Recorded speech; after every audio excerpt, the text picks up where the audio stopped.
কে কি বলল, কে কি করলো, আশেপাশের মানুষ কি বলবে, এটা যতদিন আপনি মনে রাখবেন ততদিন আপনার দ্বারাই কোনো কিছু করা সম্ভব না। তো চলুন আজকে ভিডিওতে অনেক কিছু শেয়ার করি। আশা করি আপনারা সবাই ভালো আছেন। আলহামদুলিল্লাহ আমিও ভালো আছি।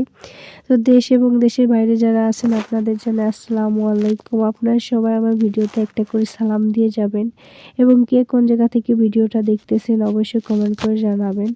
প্রতিটা মানুষের ভিতরে কিছু না কিছু গুণ থাকে। আপনি কখনো এইটা মনে করবেন না যে আমার তো এই ভিডিও করতে ভালো লাগে, কিন্তু কিছু মানুষ কি বলবে, কে কি বলল, কে কি করলো, এইটা একদমই আপনি ভাবতে যাবেন না। কারণ দিন শেষে আপনি রাত্রে নিজে ঘুমান, মানুষ আপনার ঘুম কখনো ঘুমাই দিবে না। নিজের ঘুমটা প্রয়োজন। আপনার একটা ভালো লাগে আপনার উপরে আর একটা চাপাই দিলে আপনি কখনো ঘুমাইতে পারবেন না।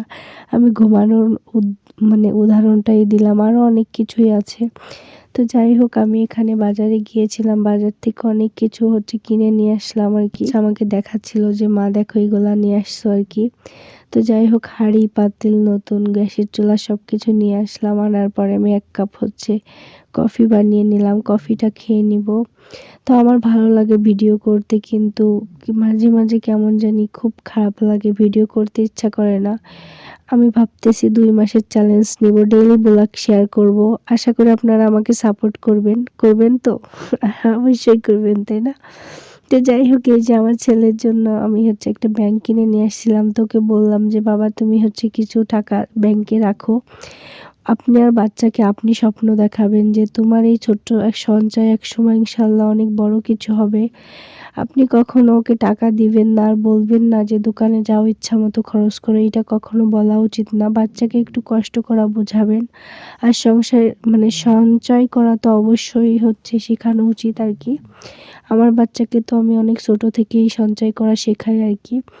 তো টাকা পেলে কখনো বলে না দোকানে যাব, টাকা পেলে বলে যে কিছু টাকা ব্যাংকে রাখবো, কিছু টাকা খাবো, দোকানদারকে দিব আর কি।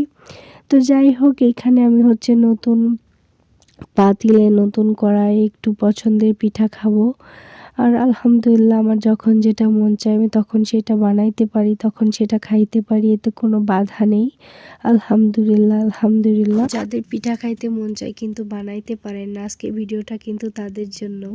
তো এই 1 কাপ পানিতে আমি 1 কাপ চিনি দিয়েছিলাম, দিয়ে জাল করে নিয়েছিলাম। নেওয়ার পর যখন ঠান্ডা করে নিলাম, ঠান্ডা করে নেওয়ার পর 1 কাপ সুজি আর 1 কাপ আটা দিয়ে আমি সুন্দর করে গুলে নিলাম, সাথে একটু লবণও দিয়েছি। সুন্দর করে গুলে নেওয়ার পর আমি তেলে ভেজে নিব। খুবই সিম্পল। আবার বলতেছি, আপনি যে কাপে মাপবেন, আমি বলতেছি না আপনার সেম কাপে মাপা লাগবে। আপনি যদি 1 পোয়া পানি নেন তাহলে আপনি 1 পোয়া চিনি নেবেন, নিয়ে সুন্দর করে জাল করে নেবেন। জাল করে নেওয়ার পর যখন পানিটা 2-3 বার বলক চলে আসবে তখন আপনি নামিয়ে ফেলবেন। পানিটা ঠান্ডা করার পর আপনি 1 কাপ সুজি এবং 1 কাপ আটা দিয়ে সুন্দর করে একটু মেখে নেবেন। মেখে 15 মিনিটের মতো রেখে দিবেন। 15 মিনিট রাখার পর আপনি ডুবো তেলে ভেজে নেবেন। আপনার পিঠাটা যে এত সুন্দর হবে, আপনি যদি এই ভিডিওটা দেখে পিঠা বানাইতে যান অবশ্যই কমেন্ট করে জানাবেন কেমন হয়েছে। তো সবাই ভালো থাকবেন, আমাদের জন্য দোয়া করবেন। আল্লাহ হাফেজ।